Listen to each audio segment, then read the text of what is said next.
বনে অনেক পশু পাখির বসবাস ছিল।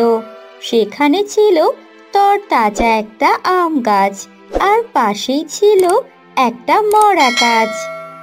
আম গাছ সবসময় তার সতেজতা নিয়ে অহংকার করত।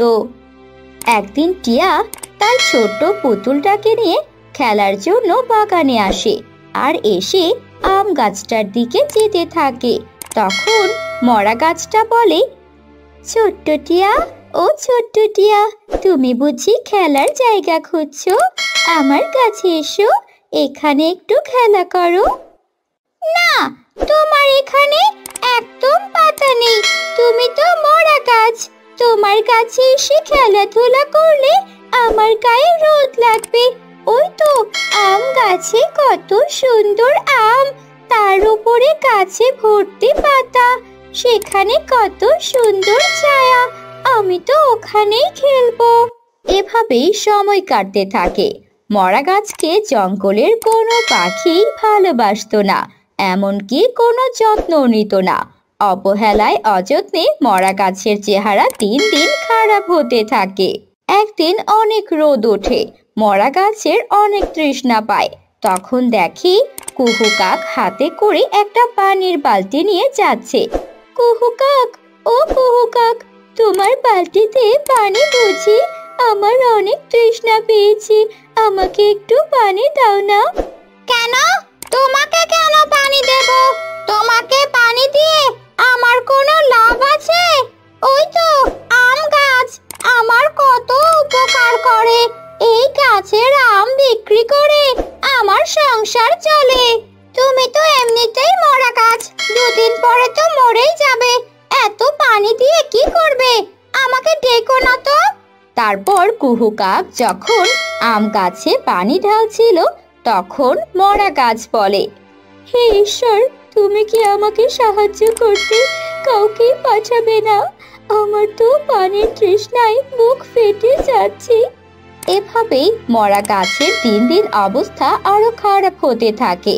একদিন জঙ্গলে কাঠুরে কাক আসে কাঠ কাটতে। যখন কাঠুরে কাক আম গাছের কাঠ কাটতে আসে, তখন আম গাছ বলে, ও কাঠুরে ভাই, আমার গাছ দেখো কত সতেজ, আমি কত আম দেই, আমাকে কেটে লাভ কি? ওই দেখো আমার পাশে একটা মরা গাছ আছে, না কোনো ফল দেয়, না কোনো ফুল, না গাছে পাতা আছে, কোনো কাজের না, তুমি বরং ওকে কেটে নিয়ে যাও। তারপর আম গাছের কথা মতো কাঠুরে কাক যায় মরা গাছকে কাটতে। তখন মরা গাছ বলে ওঠে, আমাকে কাটতে চাইছো কেন? আমাকে কুঠার দিয়ে আঘাত করলে আমার যে বড্ড কষ্ট লাগবে, আমাকে কেটো না, আমিও যে বাঁচতে চাই। কিন্তু কাঠুরে কাক কোনো কথাই শোনে না। সে কুঠার দিয়ে মরা গাছে আঘাত করতে থাকে। কুঠারের আঘাতে মরা গাছ ব্যথায় চিৎকার করতে থাকে। তখনই পাশ দিয়ে যাচ্ছিল একটা গরিব টুনটুনি। মরা গাছের কান্নার শব্দ শুনে টুনি সেখানে আসে। থামো, থামো বলছি, এই গাছটা কেটো না, দেখতে পাচ্ছ না গাছটা কত কষ্ট পাচ্ছে। কেন রে টুনি, তুই আমাকে নিষেধ করার কে? আমি 100 বার এই গাছ কাটবো। দেখো কাঠুরে কাক, যদি তুমি গাছ কাটা বন্ধ না করো, আমি রাজা মশাইয়ের কাছে অভিযোগ করব।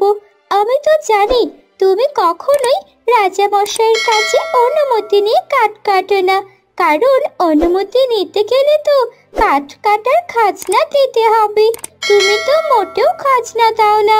এবার ভেবে দেখো, মরা গাছকে কাটা বন্ধ করবে, নাকি রাজা মশাইয়ের কাছে চাবুকের আঘাত সহ্য করবে? টুনির এমন কথা শুনে কাঠুরে কাক ভয় পেয়ে যায়। দয়া করে এমনটি করো না টুনি, আমি আর কাঠ কাটবো না, আমি চলে যাচ্ছি। তারপর কাঠুরে কাক চলে গেলে টুনি দেখে ব্যথায় যন্ত্রণায় মরা গাছ অজ্ঞান হয়ে গেছে। আহারে, বেচারা গাছটার কত কষ্ট, আমি এখন থেকে গাছটার যত্ন নেব। এরপর থেকে টুনি প্রতিদিন মরা গাছটার গোড়ায় পানি ঢালতে থাকে। টুনিকে মরা গাছের যত্ন নিতে দেখে আম গাছ টুনিকে উপহাস করে। আরে টুনি, তুমি কি পাগল নাকি? মরা গাছে কখনো ফল ধরে না, পরিশ্রম বৃথা, তোমার বৃথা। কিন্তু টুনি আম গাছের কথায় পাত্তা দেয় না। ও মরা গাছের যত্ন নিতে থাকে। একদিন সকালে যখন টুনি মরা গাছে পানি ঢালতে আসে, দেখে মরা গাছে অনেক সবুজ পাতা হয়েছে আর প্রতিটা পাতার ফাঁকে ফাঁকে অনেক টাকাও ধরেছে। টুনি নিজের চোখকে বিশ্বাসই করতে পারছিল না। আরে, এটা কি করে হলো? গাছে কি করে টাকা ধরলো?